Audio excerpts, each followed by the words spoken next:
সবগুলোই গুরুত্বপূর্ণ। সরকার প্রধান পর্যায়ে যখন আলোচনা হয় তখন এটা ধরেই নিতে হবে যে তারা শুধু গুরুত্বপূর্ণ বিষয় নিয়ে আলোচনা করেন। তো সেই গুরুত্বপূর্ণ বিষয়ের মধ্যে ধরুন বাংলাদেশের দিক থেকে যে বিষয়গুলো গুরুত্বপূর্ণ বলে মনে করি সেগুলো সবগুলোই প্রফেসর ইউনূস বা আমাদের প্রধান উপদেষ্টা মহোদয় তুলে এনেছেন। ভারতের দিক থেকেও একইভাবে। আমাদের জন্য যেগুলো গুরুত্বপূর্ণ, যেমন আপনি যেমনটা বলছিলেন যে একটা হচ্ছে যে পানি, পানি আমাদের জীবন জীবিকার সাথে জড়িত। ভারত থেকে ৫৪টা নদী বাংলাদেশে বয়ে এসছে এবং এর মধ্যে মাত্র একটা নদী নিয়ে এখনো পর্যন্ত গঙ্গা নদী নিয়ে চুক্তি হয়েছে ৩০ বছরে, ৯৬ সালে সেটা শেষ হয়ে যাবে আগামী বছর। আজ এটাকে আবার নবায়ন করা দরকার। তো সেই অনুরোধ আমাদের প্রধান উপদেষ্টা মহোদয় ভারতের কাছে করেছেন।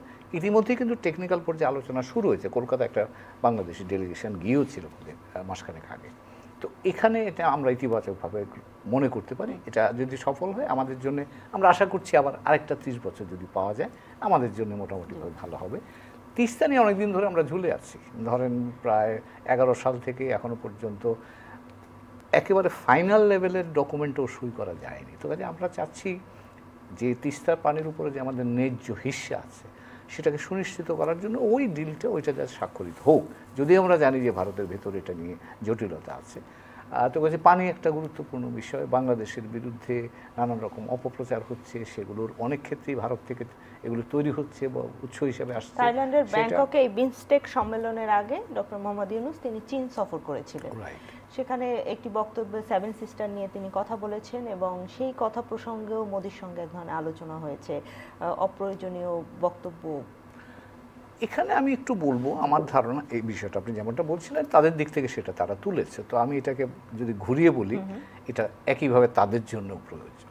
যদি কোনো রেটরিক বলা হয়, যেটা বাড়তি কথা বলা, যেটা দিয়ে একটু জটিলতা তৈরি হয়, সেটা তারা যদি আমাদের কথা বলে থাকেন তা আমি তাদের কথা বলতে চাই। আর দ্বিতীয় যে বিষয়টা, এই বিষয়টা কিন্তু নূতন নয়। এটাতে তাদের রিয়াকশনটা আমার কাছে একটু অতিরঞ্জিত মনে হয়। তার কারণ হলো, আমি সংক্ষেপে যদি বলি, ১৯৯৯ সাল থেকে এই অঞ্চলের বাংলাদেশ, ভারত, মিয়ানমার, চীনকে নিয়ে, এই ভারতের উত্তর পূর্বাঞ্চলকে নিয়ে কুনমিং ইনিশিয়েটিভ বলে একটা ইনিশিয়েটিভ নেওয়া হয়েছিল ১৯৯৯ থেকে। সেটাই পরে বিসিআইএম হিসাবে তৈরি হয়েছিল। ভারত এই বিসিআইএমের পররাষ্ট্র সচিব পর্যায়ে আলোচনায় অংশ নিয়েছিল ২০১৩ সাল পর্যন্ত। তো কাজে এইটা অনেক দিনের পুরনো প্রজেক্ট। আমরা বাংলাদেশে ২০১০ সালে যে সীমান্তে ২টা বন্দর ভারতকে দিলাম, ২ বন্দরই তো দেওয়া হয়েছে ভারতকে এই উত্তর পূর্বাঞ্চলের উন্নয়নের কথা মনে রেখে। এবং আমাদের দেশ দিয়ে কিন্তু ইতিমধ্যেই ভারত ট্রানজিট নিয়ে উত্তর পূর্বাঞ্চলের বিভিন্ন উন্নয়ন প্রকল্প বাস্তবায়নের জন্য তাদের পণ্য সামগ্রী নিয়ে গেছে।